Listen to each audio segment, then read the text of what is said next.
My tooth hurt. I had toothaches before, but they always went away. This time was different. It started throbbing weeks ago, and it only got worse. I was supposed to meet my friend Isla for brunch, but I called her to cancel. I was in too much pain. Over the phone, I told her the truth. You have to see a dentist. I know you don't want to, but you need to go. I can drive you if you want. I knew Isla was right. Even though I was terrified of dentists, I couldn't live with the pain anymore. Since I didn't have a dentist myself, I asked Isla to book me an appointment at her dental office. She was happy to oblige, and even happier to tell me her dentist was free this afternoon. 2 hours later, I was in the dental office, filling out a form and trying to act brave. Isla held my hand, just to remind me that I wasn't alone. The receptionist took my information and told me to take a seat. I didn't have a chance before the dentist himself walked into the waiting room and led me into one of the back rooms. He told me to sit in the reclining chair and explain how I felt. After I explained everything, he made me open my mouth so he could take a look. He identified the problem of the toothache right away, assuring me he could take away the pain. All I needed was a cavity filled, and it wouldn't take too long. And it didn't. Despite all my fears, the procedure itself was painless. It lasted for less than 20 minutes and all the pain was gone. Since it's your first time here, this is free of charge. Just be careful with that tooth, okay?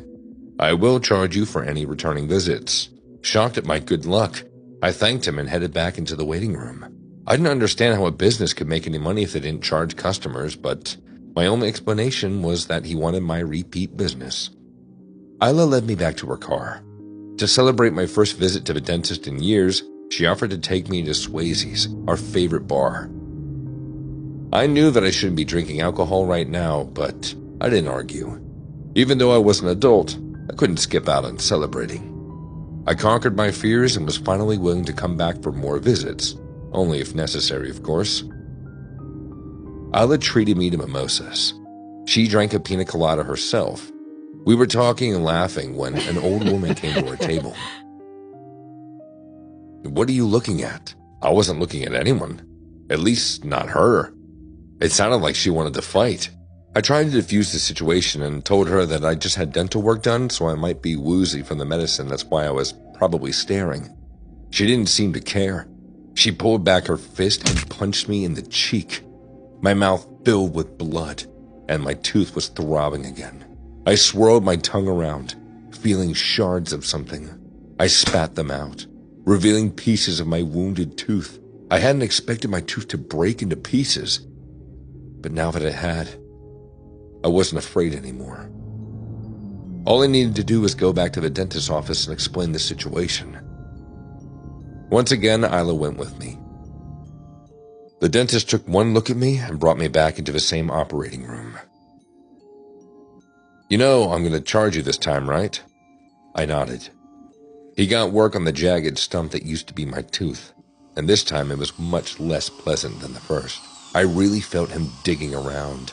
He saddled down my tooth and added a cap.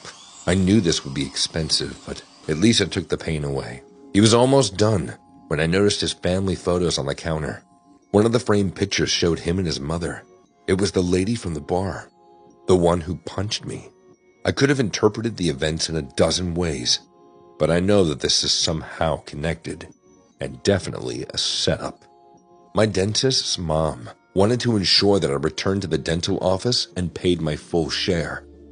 Who's that? The doctor smiled before flipping the photo onto its face. Then he finished on my mouth and told me to go back to the front desk to pay. The second visit cost me $700. I knew it wasn't fair, but I paid anyway.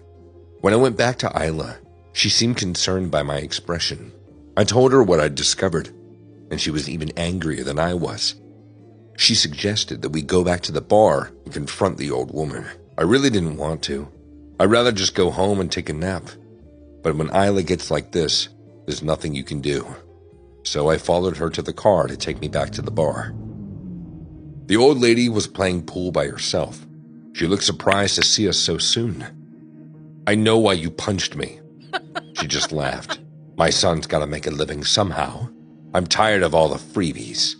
The way she said it made it seem like her son had no idea what she was doing to ensure her repeat customers. He was a legit business, while his mother was violent and awful. Isla waited for me to do something, but I had no idea what. I didn't want to fight an old woman. I looked at the pool table. She seemed to be really good at billiards, and I was too. I'll play you. If you win, you'll reimburse me for the dental visit. But if you lose, I promise to get a cleaning every 3 months. She agreed, racked up the balls, and said that she was ready to break. Young people like you can't appreciate your teeth while you still have them. It's not fair. I played dumb and asked what she meant. She reached into her mouth and pulled out a pair of dentures. I was surprised she had those. They seemed so natural in her mouth. Before we'd started a pool game, Isla rushed forward, grabbed the dentures out of the woman's hand, and raced for the door. Run! It was such a weird visual. Seeing Isla hold up fake teeth as she ran through the crowd of barflies. I took one last look at the toothless woman, and then followed Isla outside. It was a small victory, but it felt great.